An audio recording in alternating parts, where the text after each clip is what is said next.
There you go. Yeah. Okay. Thank you for being here. I don't have to go over this because we just talked about it just a minute ago. I have a few handouts that we can go over, but really the thing I wanted to share mostly with you, and we'll skip through, is this. So these, this will bring up a chart of all of my resources. So these are all of the... You're good. It's got the blip. Okay. These are all of the presentations that we've made. We've done many more, but this will come up with a list of 16 different kinds of things that we do. And I'll just go there with you and just kind of tour that out. And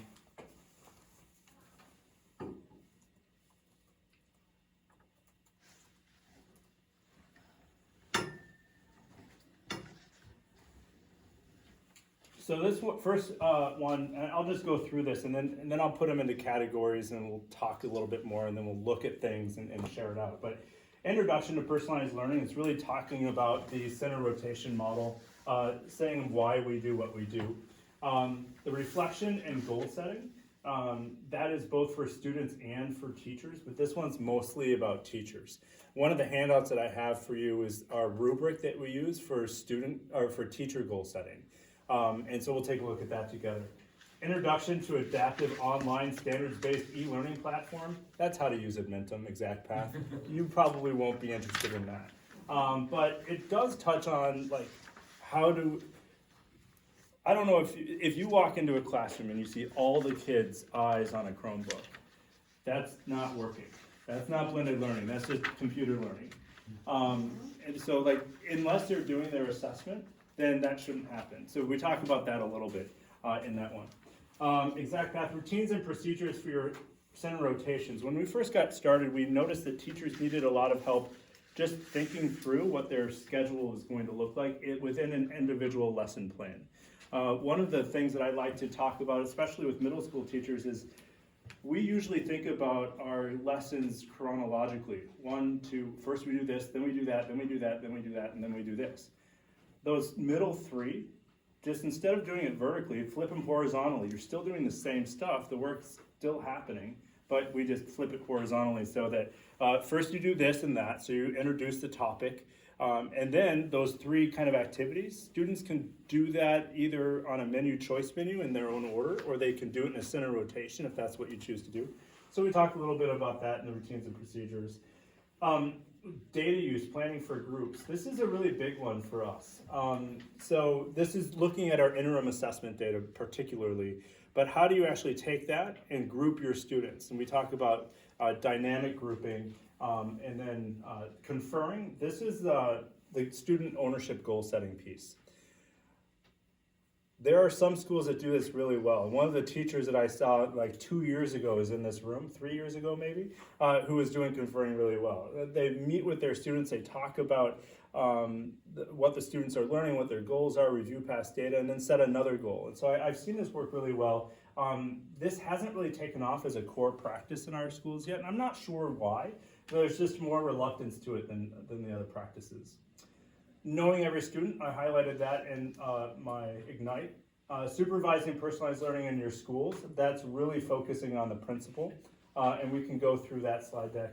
And then scheduling your school for personalized learning. So those are the things that are on there. Each one of them has the PowerPoint that I would use, and the other resources and the worksheets that we might have. So if I can just go back to the right tab, we'll see. That's not it. It was open. No, shoot. Where did it go? Now it's gone.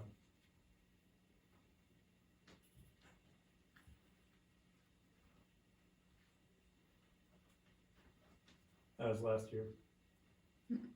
I had it open, I promise you I did.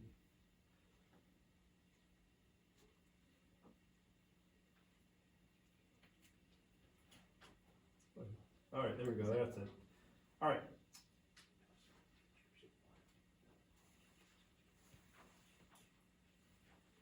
Great. So I broke this kind of into 3 different categories. One is to know your students. And so what are the sessions that we do to know their students academically and with their faith journey?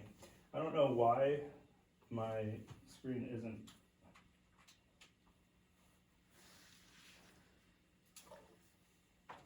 You know what, Al, it really makes us feel good, those of us that are at the beginning of blended learning, to see that you struggle with it too, so that I don't have to feel so bad. Yeah, I'm really not walking into my own space here.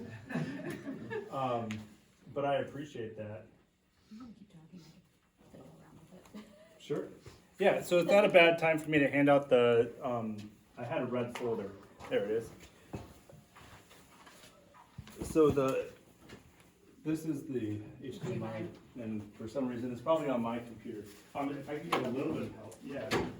And the first thing, so there are 2 pages here. This is the front and back, and then this is the front and back. Okay. Thank you.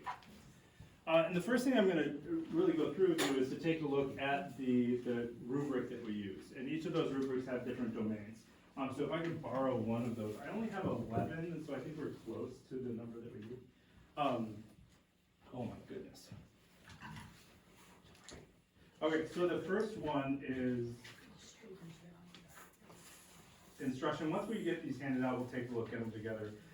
This is the rubric that we use with our teachers and principals. So I'm hoping that this is going to make its way into the formal assessment of teachers. There's a straight wall between the coaches and evaluating teachers.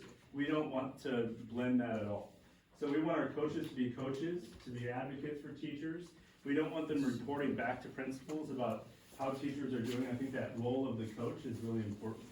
But I wouldn't mind if some of this language got into our formal teacher evaluations, because I think that's one way to really make sure that this becomes a sustained initiative. We borrowed some of this and we worked with our principals to create other aspects of it. So the first one is an instruction. And when we're taking a look at it, let's just take a look at the advancing column. So instruction. Does your teacher consistently deliver targeted instruction for multiple purposes, and groups are purposely created, dynamic, and based on interest, need, or skill level? When you're going through this, if I was running this workshop with my teachers, I would have them just spend a few minutes looking at the rubric and then pick 3 domains. The first thing I do is, for all of the domains, I was like, just put an X on the one where you think you are. I'm not going to collect this. I'm not going to look at this, but just put an X where you think you are as a teacher. And then when you're moving forward, pick 3 domains, and then I have them pair and share and talk about it. And I have them pick 3 domains and set a goal for improvement, and then circle where they'd like to be. And then I ask them to come up with a plan. Like, how do we get there?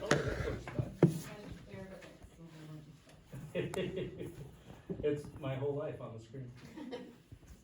It's just fine. Anyways, and so then I asked them to come up with a little goal sheet here on the back. So that's the rubric that we use, and I hope that you can find this useful as well. The other thing that might be right, we're going to go with it. Okay. That's the Ignite session, but that's okay. And then the other one that we use with our teachers is this mini lesson sheet for designing your instruction. This is another workshop altogether, but one of the things that our teachers had a hard time thinking about is like, how do I chunk my curriculum? How do I chunk what I plan to do this day in a way that we can do into a center rotation? So we just ask them, and you can have different acronyms for the things up on top, but we have them just fill this out with us as coaches or in their PLCs. So if you have any planning time, you can just have them fill this out. Where this works well, where the principals have really taken this a hold and made it part of the school structure, they ask the teachers to provide this for them. So if they're collecting lesson plans, particularly if they're a novice teacher, or for any other reason, they ask for the personalized learning lesson plan. We don't do this every day. Center rotation isn't the everyday instruction, but we ask for it to be done at least twice a week. And so this would be the lesson plan that I would ask principals to collect if you're doing your evaluation, because we want to signal a few things. It's important, and I care about it, and this is what we're going to look at. Thank you so much for getting this set back up. I'm going to browse around and see if I can't find, this is why I shouldn't have so many tabs open, and windows, to be honest. But this is the right one. So here we are, back. You'll have to teach me what you did last time. It was a button. Oh, a button? Don't worry. Yeah, okay. All right, so we're back to knowing our students. We want our students to be known. This is a really cool workshop. I talked about it just really briefly, but the teachers in November, it's really striking visually. If you have a kid that doesn't have very many check marks, what's really nice about this workshop is the conversation at the tables. So you do this activity, you put up every kid's name on the wall, and you can do this for the whole school, or you can do this by grade bands, and you have people walking around. This is one of those activities that, oftentimes in the PDs, the language teacher, the art teacher, the custodian, if they're there, like they just sit back and it's like, oh, not for me again. But this is one where everyone can participate. My personal connection, the person I was strongest with in my school is our custodian, right? And so you just have everyone check marks. We want to make sure that everyone feels known, right? It doesn't have to be by their individual teacher, but we want them to feel part of the school community. And this is an activity where we can do that. So you just put all the kids' names on a list. You have everyone walk around, do kind of a gallery walk activity where they check off if they can know that student in those different domains. Then you have them get together and pick students that might need to be known a little bit better and figure out ways to do it. And that conversation is where this improves. And that's the same thing with any data use activity. It's really the conversation around reflecting on the data and making it useful. So Admentum Exact Path is what we do. I said I wasn't going to spend too much time on this, but just to highlight that it has a diagnostic assessment where you can get the skills that students need at different times. And we work with teachers really focused on creating those flexible groupings so that they can, in part of their center rotation, meet with the students. We try to leave them with the idea that you should also be intentional about which order they come in their grouping. So you might choose to work with the students that need the most help first, or you might choose to meet them next to first, right? So I might have them do a formative assessment activity at the independent workstation and then come to me, so that they can, and then come to me, so that I can work with them on that worksheet. I got a head nod there, like how do you do that in your classroom? It depends on the day. Yeah. And the activity, to be perfectly honest. And then also there are students who need a check-in in the middle. So they need to do something independent and then have a check-in with me, and then for a variety of reasons. Right. So when you're doing that rotation and you have the students that need a check-in in the middle, do you put those students in a group with, do you usually group with likability, or do you mix it up sometimes? Typically it's likability, but it could be interest, it could be a lot of different Depending on the things. activity, Yeah. yeah. And so it can be really dynamic. Some ways that you can do dynamic grouping that looks random but isn't. I've seen group 1, 2, and 3 in little pockets and popsicle sticks with kids' names. And you're like, oh, you're just kind of randomly checking the names and putting them in the different buckets. It's not random. Like, you know where you're putting them and why they're in there. Another nice thing about Exact Path is that, like many other programs, it has a lot of resources, printables. So one of the things our teachers find difficult is if we have below or above grade level activities, or students that are ready for above and below grade level work, where do I get that? Do I have to go talk to my partner teacher?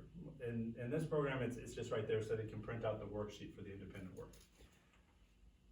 So that's how we know about our students academically. I think I'll get to this in another slide, but we also take a look at, with principals this year, I've been really focusing in on the standardized assessments. Does anyone here use Iowa's, the Iowa Test of Basic Skills? No, it's mostly MAP here, right? Yeah, I have one school moving over to MAP and I really like it. Whatever you use, we try to drill down to the item level analysis, because these programs are great at giving us trend analysis and comparing ourselves to national averages and all this stuff that really doesn't matter to the kid. Like, man, I don't care. What matters to the kid is, like, is that content that someone said is important being covered? And if you can do the item level analysis of the assessment, then you can start to do with the, and this is best with principals, evaluation of your curriculum. If, multi-digit multiplication is something that you're consistently weak on, you can start to think about that skill. And then where in your curriculum is that skill figured out? And so that articulation there, and that's something that we just started this year. and that will filter down to the teachers. So we'll create goals around that and they'll filter down to the teachers. I've previewed this a little bit. We started with personalized learner profiles and we just had a really hard time getting them to get filled out. And they have different formats for different grades. We tried a lot of different ones. But I'm curious if anyone here uses a learner profile in their schools, or a personalized learning plan, like a document that's called a personalized learning plan. This, you do? We do. Okay, what does that look like? I just was telling Pat, I said, this is much more visual appealing versus what we have, and we struggle with getting them filled out. Yeah. But another one of our schools does it really well, Yeah, because it's ingrained into their system. and it's probably meaningful for them. Like It this, for most of our schools, has become a task to do. Correct. We personalize learning, we blend learning without this. So my trick is, how do I make this a meaningful activity? Yeah. So we are not consistent with it, but we have started it and it is, the students do it. Mm-hmm. The students complete it, the students put in their stuff, but in the little grades, it's like, they draw pictures about X, Y, Z, what they wanna do, grow. Yeah. But then our middle schoolers, it's a Google slide, but they do it all, and then the teacher will give them and talk to them about it. So it kinda takes that heavy lifting off of teachers. And how do they fit that discussion with the students into the day to talk to them about it? I would say it's not a daily thing, like I said, we're not consistent with it, I know that right after maps, we always do the discussion Mhm. pieces. And I think we're working on, obviously, making it more consistent. Yeah. But we have found that the learner profiles look very different at 4 years old than they do at 14. Yeah. And so it's Definitely. like having one set, one doesn't work, Yeah. so. That makes sense. But I'm like, is it a task to be done, or like, does a teacher find it enlightening? Do they get to know the student better? It essentially is the conference information. Yeah. So like all they have to do is pull that up and that's what their conference information is supposed to be. But then that overall goal would be that the 8th grader can share their slides with their parents and tell them about it, different than a 4-year-old. Yeah, so I can see this being really helpful in the beginning of the year, especially the picture one where you're trying to get to know your students. You can have them share their profile with each other about their interests and their desires. You might have some aspirational goals on there for life. And then as you're going on, just having those conferences kind of logged, right? And that's kind of, it's not on here, but there's another one where we just logged the conferences. It's actually in Conferring, it's coming up. This is the framework. I'm not gonna spend much time on it. We do a professional development, several of them around this, and this is where we spend most of our coaching. So our coaches talk to our teachers about their instructional data once the interim assessments come out. But then it's really just focusing on watching the interaction here and helping teachers come up with ways that they can make this work. We talk a lot about how do we scaffold teachers to be able to make this happen, this center rotation. I think we probably all experienced classrooms where it wasn't working well. It's because the routines and procedures in the classroom weren't set first. So this isn't day one, right? In 3rd grade, you really train them into what does it look like, feel like, and sound like to be in my classroom first. And then what does it look like, sound like, and feel like to do any one of these stations independently of each other. And then what does a transition look like? We'll practice that until it gets right. And then what do 2 transitions look like? And if it starts to get too loose, we pull it back. And when you move too fast, that's when we start to fall apart. And what we really can't afford is by November, December, having the teacher be interrupted all the time when they're doing the center rotation. Because the teacher work at the teacher table right here is so important. That's really why we're doing all this work. It's for the teacher table. And if you don't have the routines and procedures around to make that time meaningful, then you might not be able to do this at all. And I've had that conversation just last week with about 3 teachers. Like, we need to just hold back. You need to get your classroom back. You have a break coming up. This is an opportunity. You're not a nice guy for a couple of days. Like, you need your classroom back. Once you can feel calm yourself and your students can feel calm, then we can think about doing some of this. But it is a gradual release of responsibility for students. Okay, So now that we know our students academically and their faith journey and personally, and I haven't given enough attention to faith journey. It's something that we're really focusing on this year, making sure is a part of this model. We do the ACRE assessment, we're looking at the ARC assessment, but we really just are trying to get to know our students, like where are they? Like, are they Catholic? If not, like, do they go to church or temple? Like, what do they do? We want our students to have a personal relationship with God. That is our main mission. We would love for them to be Catholic, but we need to get to know them, and then we need to be able to do something about it. So we've been giving a lot of speech and attention to our primary roles, not as formators, not just as educators. Okay, so then we have to do something with the knowledge. And we talked about the instructional models and the tools that we have. Center rotation and workshops is really where the magic happens. I alluded to this, the student ownership and conferring and goal setting. So conferring, goal setting, these are just regular conversations that you can have with students where they can start to co-own their learning by setting goals with the teacher. And again, this is a gradual release of responsibility where the teacher might model what that conversation looks like, but during the next conversation, the student should come to the chat with some goals already written, if they're in middle school, for example, right?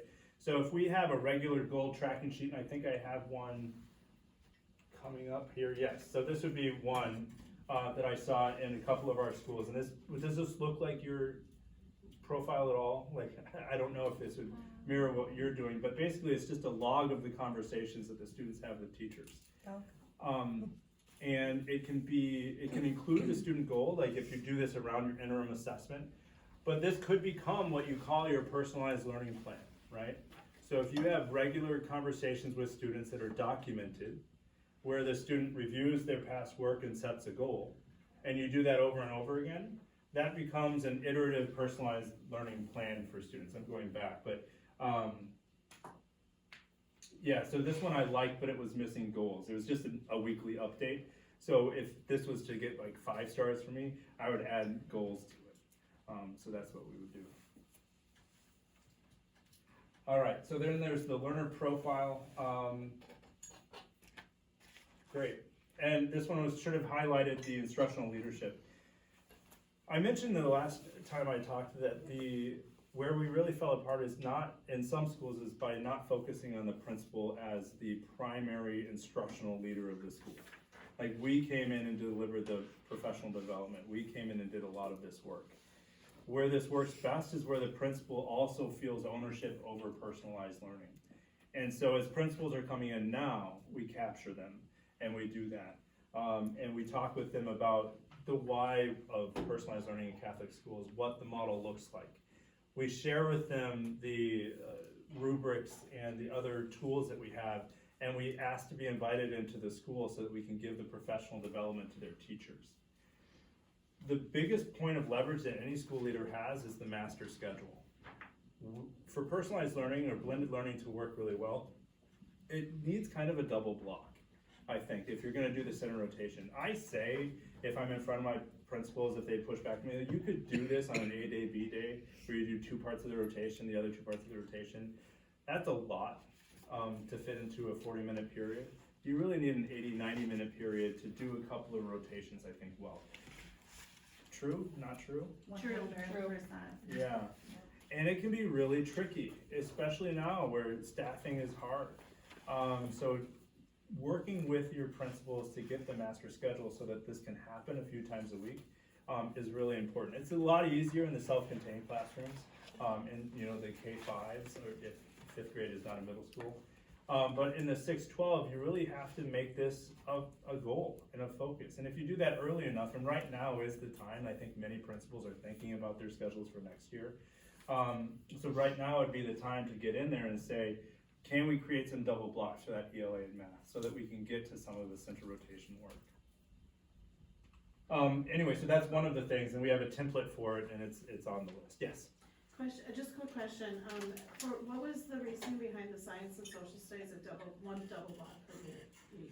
Yeah, that was in our first iteration of this. The first 2 years, we used Study Island for science and social studies as part of, because all of the subjects were wrapped into it. We've kind of stepped away from that. Okay. Science and social studies, we asked, especially in science, they said, we do labs and experiential learning in that way. And so like kind of the group work is already present. And as far as my pushback to them has always been, well, what data are you collecting? Like, how do you know what your students know? And how are you addressing the gaps of knowledge in your students' classrooms?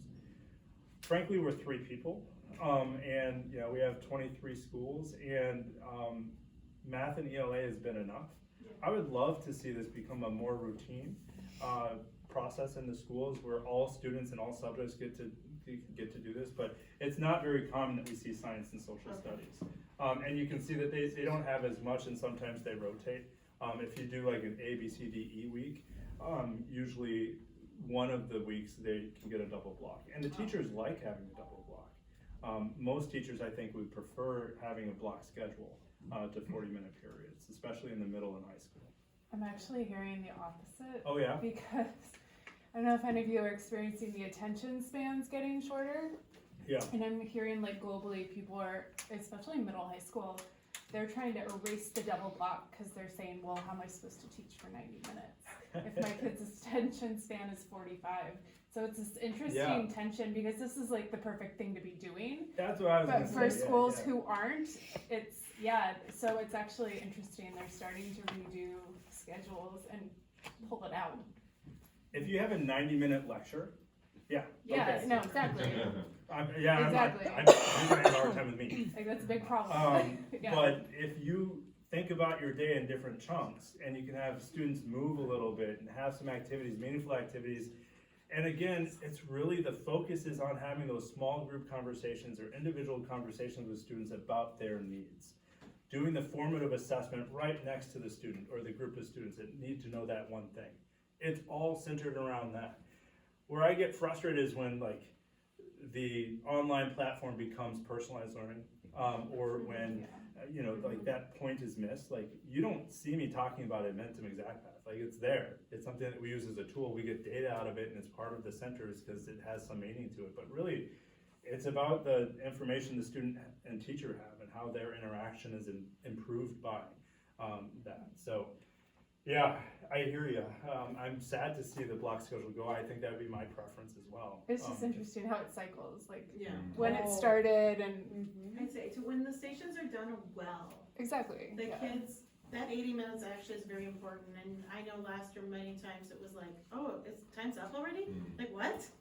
Yep, go. And like you mentioned earlier, it's all about just having the foundation and the management to be able to pull it off too. Yes, Otherwise, yes. it's a messy. Yeah. She's been to our school. I've been to a lot of schools. And we're winding down to the end, and we're just going to dive into any of the resources that you want to take a look at from the list. So, reviewing the formal assessment data with principals, what I found is that principals don't have time to go download their data, disaggregate it, make meaning out of it. So I am in a privileged position where I can do some of that work. When I've met with my principals and I've done some of that data work with them and I've tried to start making the meaning and then I give it back to them and then I offer a session with their teachers, they love it.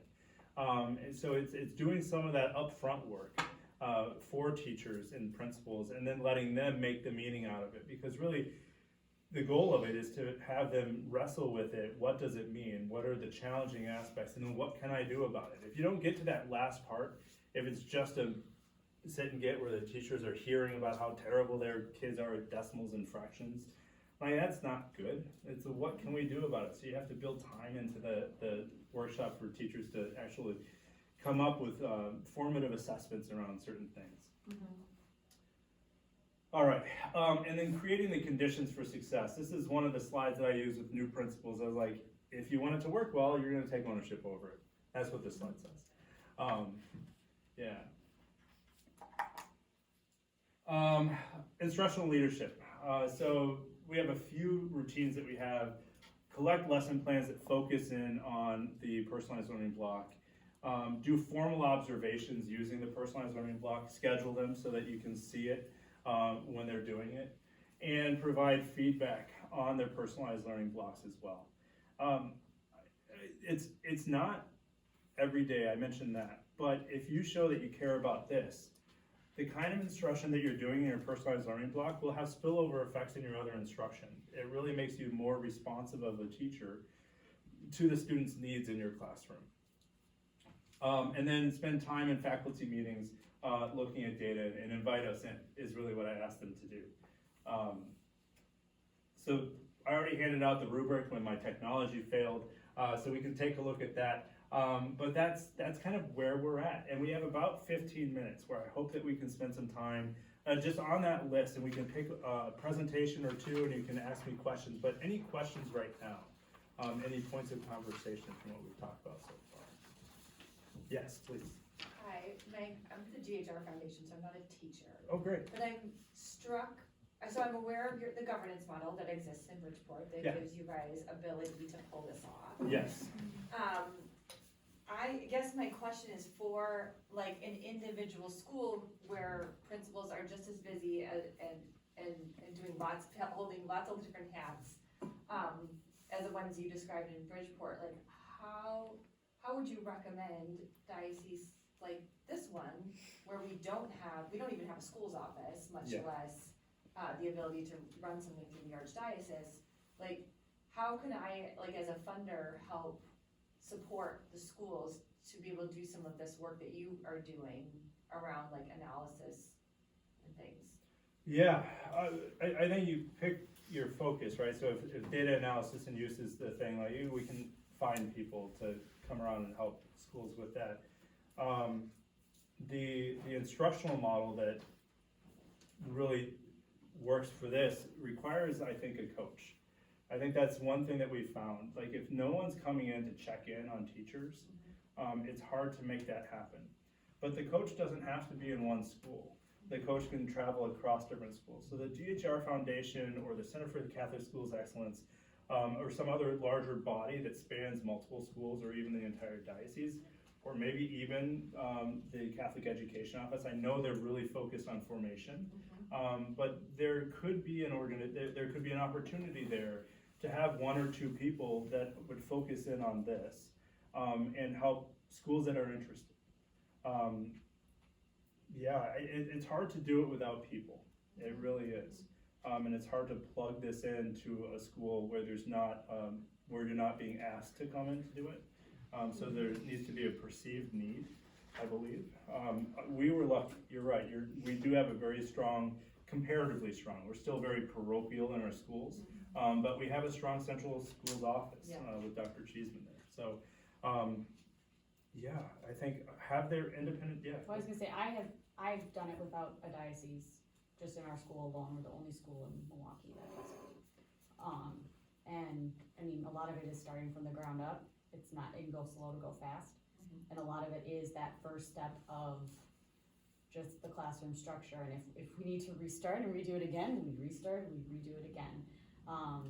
Can I just ask you a really quick question about that? Like, Yeah. how did you get formed to be able to lead that in your school? It's a little. I always taught this way myself. Yeah. And always taught differentiated, and I had no technology, no tools, no anything. And then when I became the data coordinator at Blessed Sacrament, I think I reached out to HPL and was like, hey, would you wanna help us? And we ended up partnering with them, finding a funder. And since then, we went through 2 years and now we're in the third year, and we're just, I think a lot of it is, also buying into being, as the principal, an instructional leader, meaning like, and I'm doing something tomorrow, but like, we reformulated our middle grades, but I was right there hitting the ground with them. I didn't like say, here, you go do this. Like, I pretty much was like, I mean, they had to come into my little bubble and be like, okay, but like. So then as a single school, Yeah. what happens when you go? Go where? When you leave. I have a vice principal, Okay. a, So, I mean, to your point, of Yeah. like, Sustainability. Yeah, and our Yeah. there's not a system in place to support you. Yep, there's, it's not a 1-year thing, it's not a 2-year thing, it's not even a 3-year thing, it's gonna take time. A lot of it is holding the hand of those that are not quite buying into it and letting them, cause I have one teacher that was like, nope, not me, and now she's the one you saw in the video doing the celebrations with Lexia, and she like has data stuff everywhere, she can tell you where every kid is, what they're doing, how they're there. But it was at first someone who's been in the profession for 25 years. She's like, "You really want me to do this?" And it was kind of like just taking those like the 1% more. I think the biggest mistake I've seen in my years of experience is doing too much too fast. If you do too much too fast, it blows up because it's not done. You're doing a million things not well, versus if you get 1% better at that one thing and then move to the next part. Yeah. I think from a foundation or diocesan level, what you're aware of is that your principals get good and then they leave. And the same thing with teachers. And so it can be hard to invest in the person. Our foundation is the same way. They don't want to do individual teacher or leader development. They want to put something in place that's going to last. That's tricky because like this is a person thing. Like schools are people things. So we invest a lot into the formation of our teachers academically and in their faith journey as well. And I don't have a clean answer for you other than like find ways or structures. Like find some organization that can span multiple schools and see if you can't get the right people in place to help support that work. I don't know. Is there a better answer in the room? I mean, I think about Rebecca's school that, in year 2 of our implementation of blended learning, we lost the principal, right? And that was like a huge loss, right? And I think about the way that she and other folks really rallied to say, we're choosing our next principal, and we need to, like, from the start, we'll have you know that we're a blended learning school, right? And so they like selected for that. And we're very transparent about saying, we want to do this for the betterment of our kids. So I think it really does take like a groundswell of people, and that's hard to get, right? Because that's a culture shift. But if you can get, I think, buy-in among a critical mass of teachers and leaders at the school, I think that really helps.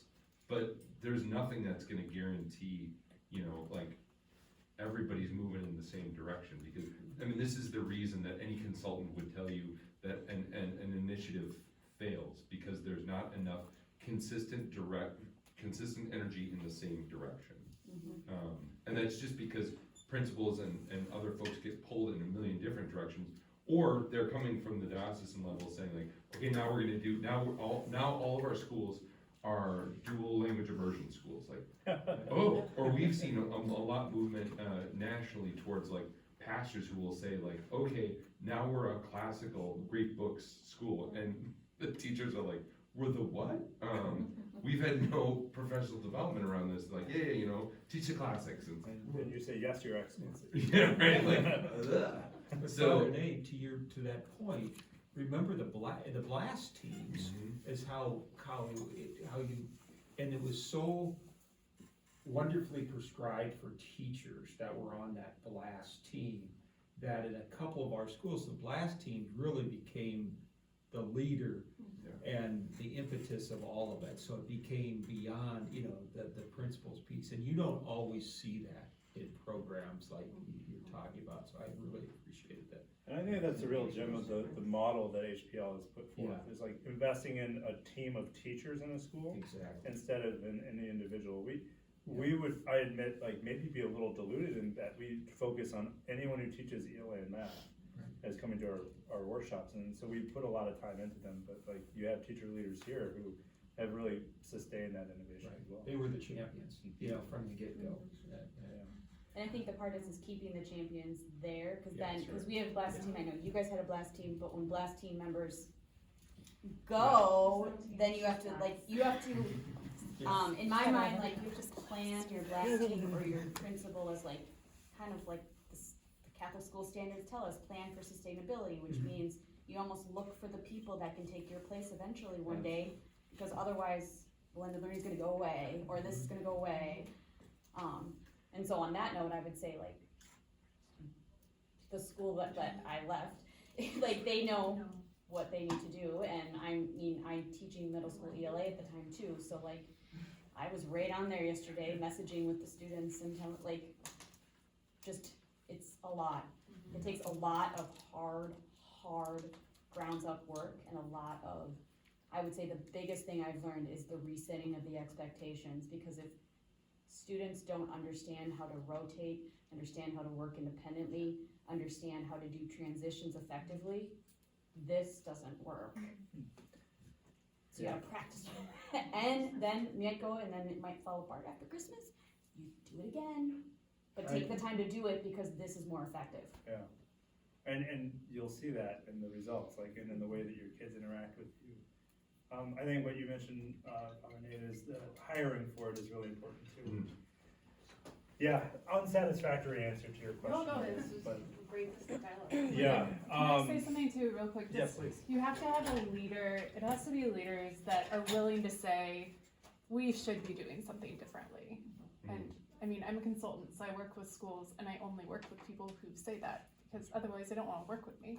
So, but you have to be able to say, you know, the kids are changing, and the world is changing, and we need to start changing our practice, and just not everybody's there. Especially in Catholic schools, quite honestly, it's a bit of a struggle, so. Yeah. Not pushing it, I guess, unless they're like ready, cause then it doesn't work at all. And understanding the why, rather than, I think, you know what I mean, like you just said, you gave the why as you were talking, because if a teacher doesn't understand the why, they're gonna say, I'm good. How does our why land? Like, the idea that we're doing it because we're Catholic and we wanna treat our kids with dignity and respect. I think that's like That's a huge one, what you said about kids are changing, they're not the same kids they were prior to the pandemic, even before that. Got neuroscience on their brains, I mean, their brains are completely different, we cannot teach the way we've always taught.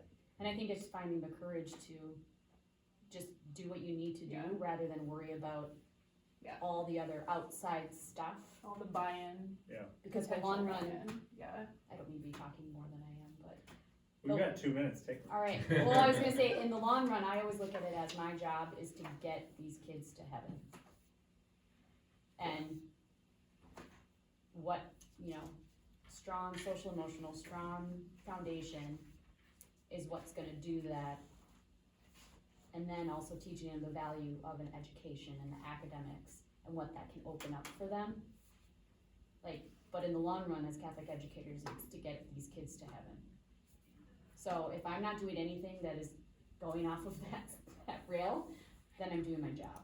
Yeah. Sorry. No, don't be, thank you. So I'm in Utica, so I live in Minnesota, but I work in Bridgeport, right? So I live in St. Paul. And I go there once a month, but I am able to help if you need it. Limited, right? I have a full-time job already, but I'm happy to entertain any conversation you want. I'll leave my cards here. And I'm always open for coffee or lunch or conversation, just to chat. That'd be great. With that, thank you Thanks so much. for your participation. Okay, just to give you a heads up of what's up next, so we are meeting back they're setting up dinner and stuff, so we're all gonna go to this room next door, 601, in 10 minutes, so